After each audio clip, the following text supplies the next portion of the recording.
ओम हर हर महादेव। आप सभी भक्तजन कैसे हैं?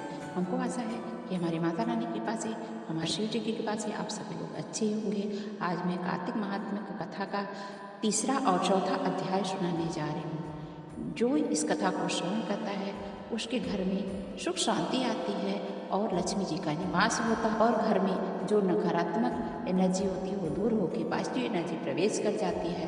कथा करने से पहले आपसे अनुरोध है कि यदि हमारे चैनल पे आप नए हैं तो कृपया करके लाइक करिए, सब्सक्राइब करिए, शेयर करिए। शेयर एक न एक को किसी को ज़रूर कर दीजिएगा जिससे कि आपको भी उस फल का भागीदार बन सको। तो आइए कथा क्या है, चलते हैं। श्री कृष्ण जी आए नमः। ओम नमो भगवते वासुदेवाय नमः। सत्य भामा जी ने कहा, हे प्रभु, आप तो सभी कालों में व्यापक हैं, सभी काल आपके आगे समान हैं, फिर कार्तिक मास ही सभी मासों में क्यों श्रेष्ठ है? आप सब तिथियों में एकादशी तिथि को ही कार्तिक मास में अपना क्यों प्रिय मानते हैं? इसका कारण बताइए। भगवान श्री कृष्ण ने कहा, हे भामिनी, तुमने बहुत अच्छा प्रश्न किया, मैं तुम्हें उसका उत्तर बताता हूँ, ध्यानपूर्वक सुनो। इसी प्रकार एक बार महाराज वेन के पुत्र राजा पृथु ने प्रश्न करके उत्तर में देवर्षि नारद जी से प्रश्न किया, ताकि जिसका उत्तर देते हुए नारद जी ने उसे कार्तिक मास की महिमा बताते हुए कहा, हे राजन, एक समय शंख नाम का एक राक्षस बहुत बलवान और अत्याचारी था। उसके अत्याचारों से तीनों लोकों में त्राहि त्राहि मच गई थी। उस शंखासुर ने स्वर्ग में निवास करने वाले देवताओं पर विजय प्राप्त कर इंद्रादि देवताओं को लोकपालों के अधिकारों को छीन लिया।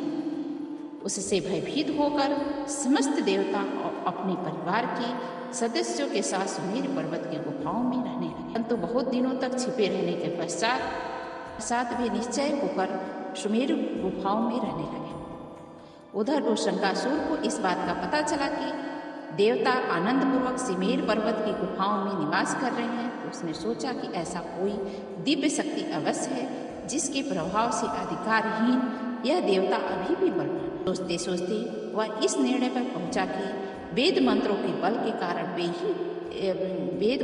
बल के कारण ही देवता बलवान हो रहे हैं। यदि उनसे वेद छीन लिया जाए तो वे बलहीन हो जाएंगे। ऐसा सोचकर शंखासुर ब्रह्मादि के सत्यलोक से शीघ्र ही वेदों को हर लिया। उसके द्वारा ले जाए जाते हुए भय से उसके चंगुल से निकल भागे। जल में समा गए सभी देवता। शंखासुर ने वेदों तथा बीज मंत्रों को ढूंढते हुए सागर में प्रवेश किया, परंतु न तो उसको वेद मिले न ही बीज मंत्र मिले। जब शंखासुर सागर से निराश होकर वापस लौटा तो उस ब्रह्मा जी ने पूजा की सामग्री लेकर सभी देवताओं के साथ भगवान विष्णु के शरण में पहुंचे। भगवान गहरी निद्रा में सो रहे थे, उनको जगाने के लिए गाने बजाने होने लगे। धूप गंध आदि से बारंबार उनका पूजन किया जाने लगा। धूप दीप नैवेद्य आदि अर्पित किए जाने पर भगवान की निद्रा टूटी और वह देवताओं सहित ब्रह्मा जी को अपना पूजन करते हुए देख करके बहुत प्रसन्न हुए और कहने लगे, मैं आप लोगों के इस कीर्तन एवं मंगलाचरण से बहुत प्रसन्न हूँ।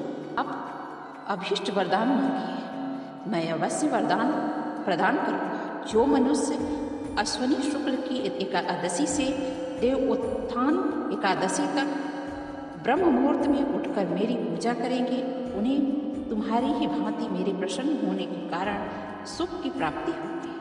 आप लोग जो पाद्य अर्ध आचमन जल आदि सामग्री मेरे लिए लाए हैं, वे अनंत में गुणों वाली आपका कल्याण करेंगे। हरे गए संपूर्ण वेद जल में स्थित है।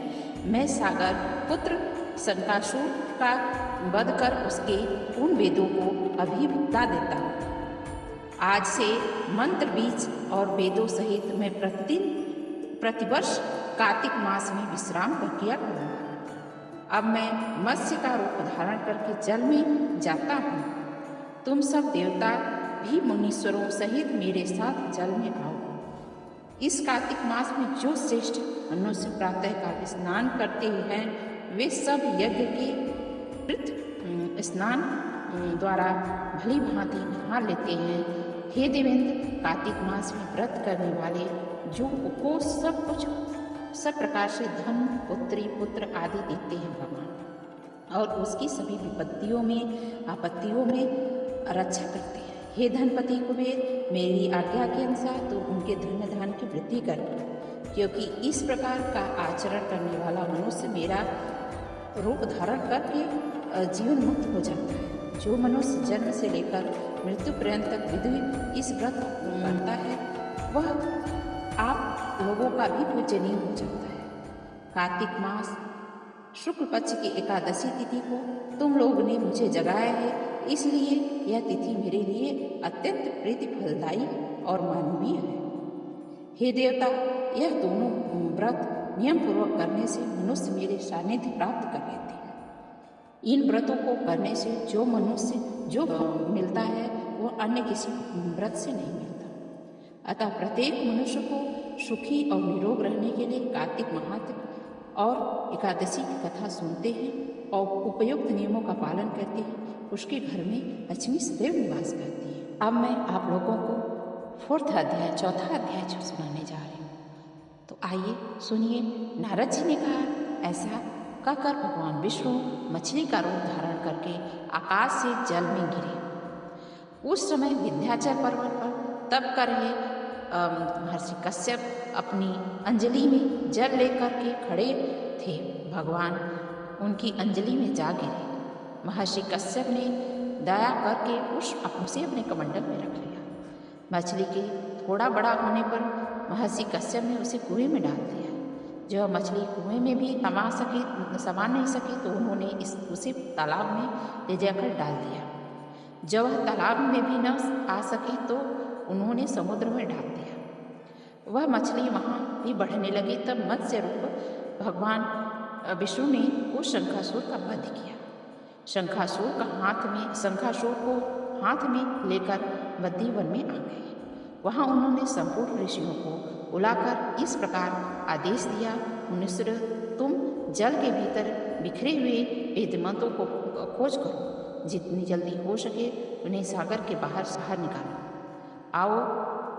तब उन तपोवन संपन्न महर्षियों ने यज्ञ और बीज सहित संपूर्ण वेद मंत्रों का उच्चारण किया। उनमें से जितने मंत्र जिस ऋषि ने उपलब्धि किए वही उन बीज मंत्रों का उस दिन से ऋषि।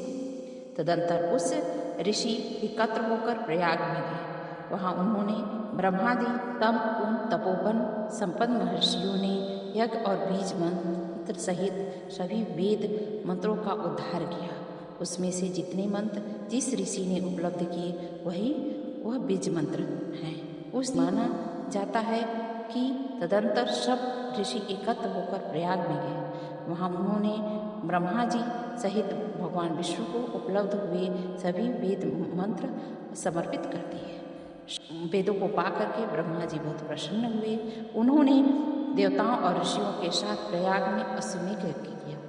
यज्ञ समाप्त होने पर सब देवता ने भगवान से निवेदन किया, देवादिदेव जगन्नाथ, इस स्थान पर ब्रह्मा जी ने खोए हुए वेदों को पुनः प्राप्त किए और हमने भी यहाँ आपके प्रसाद से यज्ञ भाग पाए।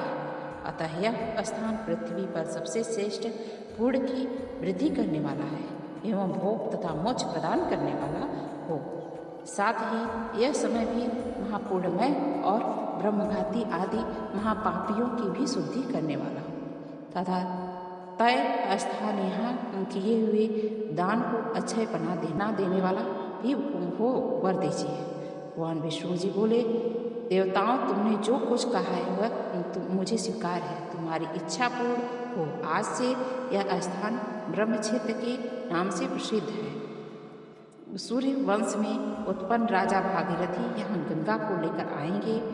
वह यहाँ कन्या यमुना से मिलेंगी। ब्रह्मा जी और तुम सब देवता मेरे साथ यहाँ निवास करोगे। आज से यह तीर्थराज के नाम से विख्यात होगा। तीर्थराज के दर्शन से तत्काल सब पाप नष्ट हो जाएंगे। जब सूर्य मकर राशि में स्थित होंगे उस समय यहाँ स्नान करने वाले मनुष्य के सब पापों का यह तीर्थ नाश करेगा।